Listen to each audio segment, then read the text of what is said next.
Bonjour à toutes et à tous, j'espère que vous allez bien, mais j'espère sincèrement que vous allez bien.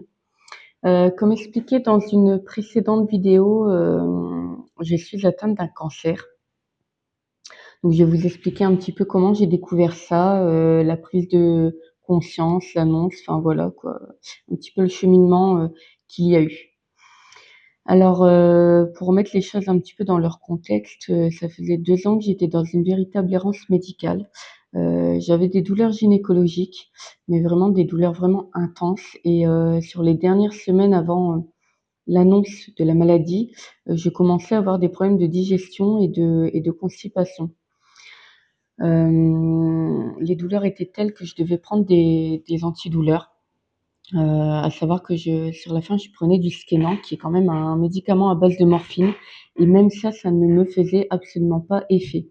À savoir que pour les personnes qui me connaissent, je suis plutôt portée sur, les traitements à base de plantes, les traitements naturels, donc je prends rarement des médicaments.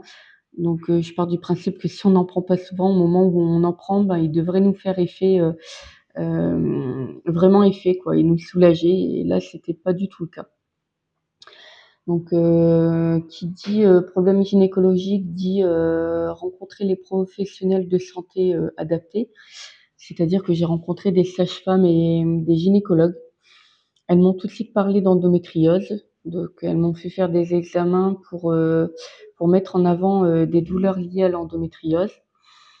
Malheureusement, ça n'a pas mis en avant une endométriose, mais, une tumeur dans le rectum.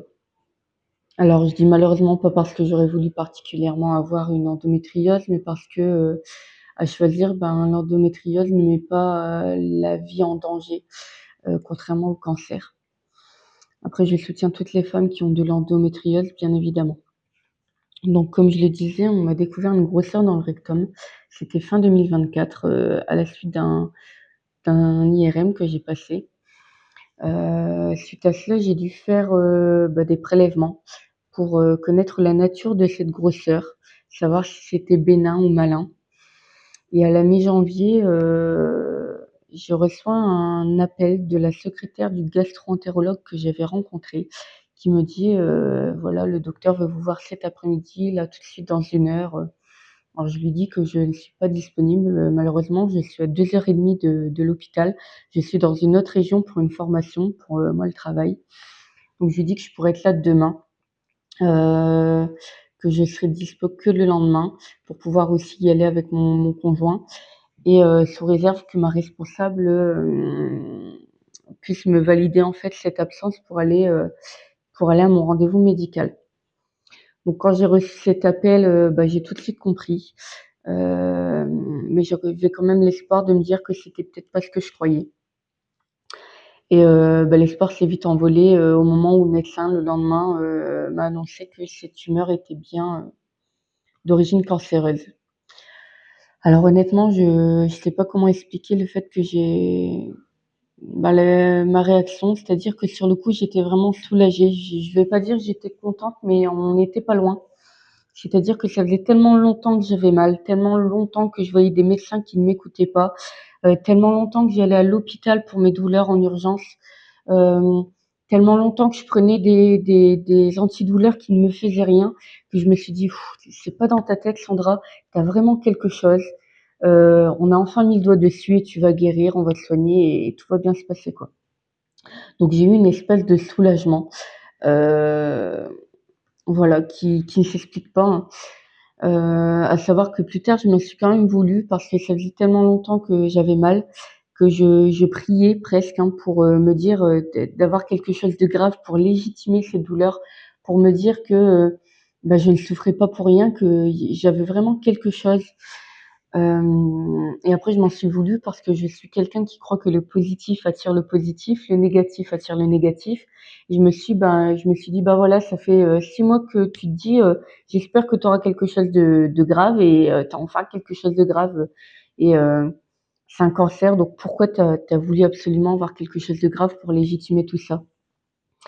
Et puis après je me suis dit que c'était pas de ma faute dans tous les cas, Ben, j'étais déjà malade depuis très longtemps. Le médecin m'a dit que mon cancer, je l'avais déjà depuis au moins 5 ou 10 ans parce qu'il avait eu le temps de métastaser, que le stade auquel j'étais, je l'avais déjà depuis très longtemps. Donc voilà, le jour J, je suis avec mon conjoint chez le médecin, chez le gastro-entérologue qui m'annonce du coup, le cancer. Alors, mon conjoint, lui, s'est complètement décomposé. J'ai rien pu faire, moi de mon côté, je me disais: «Bon, c'est qu'une vilaine grippe, dans quelque temps, tu seras guéri et voilà, tout va bien se passer, quoi». J'étais un petit peu, en retrait, j'étais un peu spectatrice de tout ça, mais je me disais que ça allait bien se passer. Je continue les examens parce que j'ai d'autres examens à passer pour vérifier que c'est pas aussi grave, c'est pas plus grave, on va dire. Et en fait, on se rend compte que 6 mois avant, j'avais passé un scanner, c'est-à-dire au mois de juin 2024, j'avais passé un scanner pour des douleurs, hein, abdominales, et on avait révélé des lésions sur le foie. Donc ces lésions-là, apparemment, étaient des métastases de cette tumeur rectale. Donc moi, de mon côté, je comprends plus rien. Je dis au médecin: «Vous êtes sûr que c'est pas 2 cancers différents? Parce que les lésions qu'on voit sur le foie, elles ont été vues bien avant la lésion sur le rectum.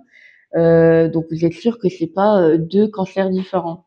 Et il m'assure que non, c'est bien un seul et même cancer, et qu'il a métastasé en fait, que j'ai pas 2 cancers, mais que j'en ai qu'un seul et que puisqu'il a métastasé sur le foie, c'est un cancer de stade 4, hein, donc c'est pas rien.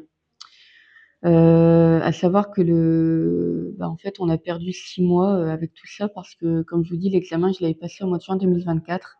Les résultats avaient été lus par une gynécologue. Malheureusement, c'est pas son corps de métier.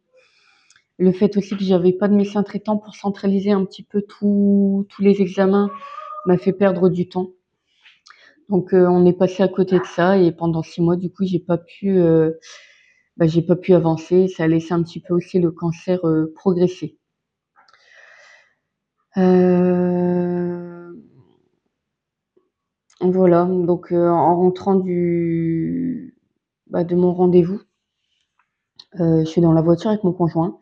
J'appelle mes parents pour les prévenir, donc, ils sont déjà un petit peu au courant, que j'avais une tumeur, mais dont on ne connaissait pas la nature. Donc, ils sont tristes, hein, ils pleurent avec moi. Ensuite, je discute avec mon conjoint, savoir si on appelle ou pas, ses parents pour les prévenir. À savoir que ma belle-maman a un cancer, elle aussi. Je l'aime vraiment beaucoup, je la considère comme ma mère et en fait, je voulais pas la prévenir de peur de l'attrister et de la stresser davantage. Mais comme mon conjoint a dit, elle finira par le savoir, donc le mieux quand même, c'est que c'est toi qui lui dises. Donc j'ai voulu l'appeler le soir même, elle était toute seule, il y avait pas son mari avec elle, donc j'ai pas pu la prévenir. J'ai donc attendu le lendemain qu'elle était avec, son mari, excusez-moi, pour pouvoir lui dire. Donc les pleurs ont fusé autant qu'avec mes parents.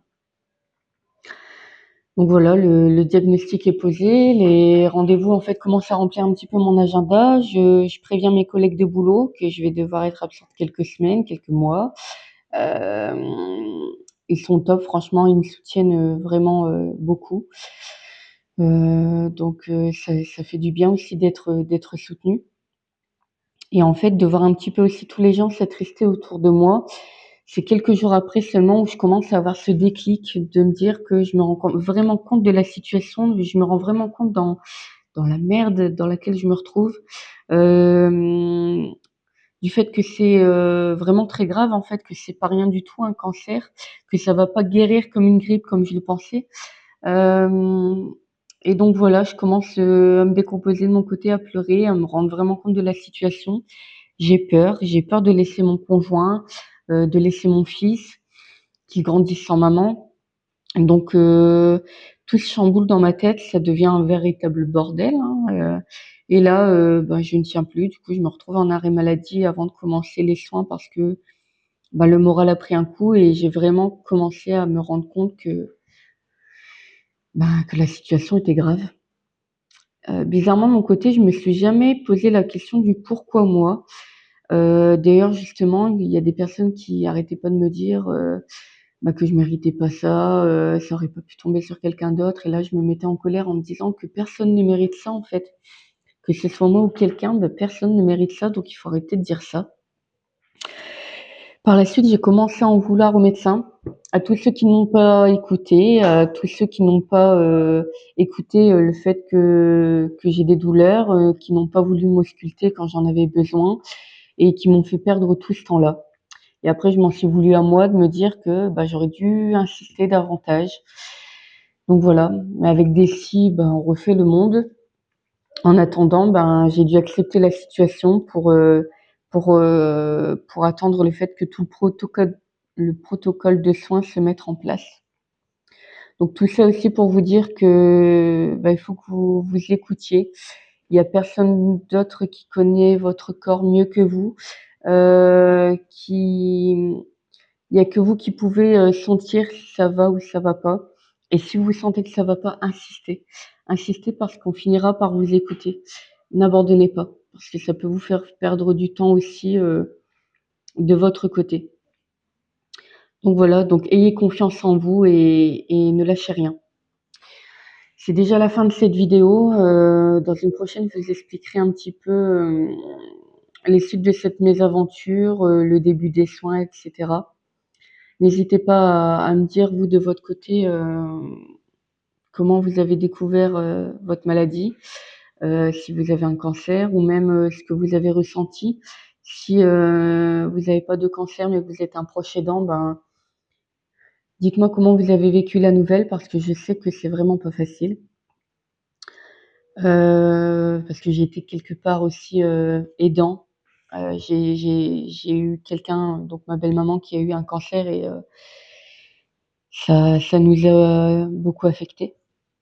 Donc voilà, même si vous êtes un proche aidant ou vous êtes quelqu'un qui est malade, n'hésitez pas à dire ce que vous ressentez pour qu'on puisse un petit peu partager.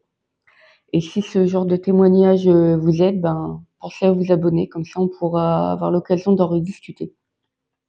En attendant, bah, prenez soin de vous et puis, bah, je vous dis à très bientôt.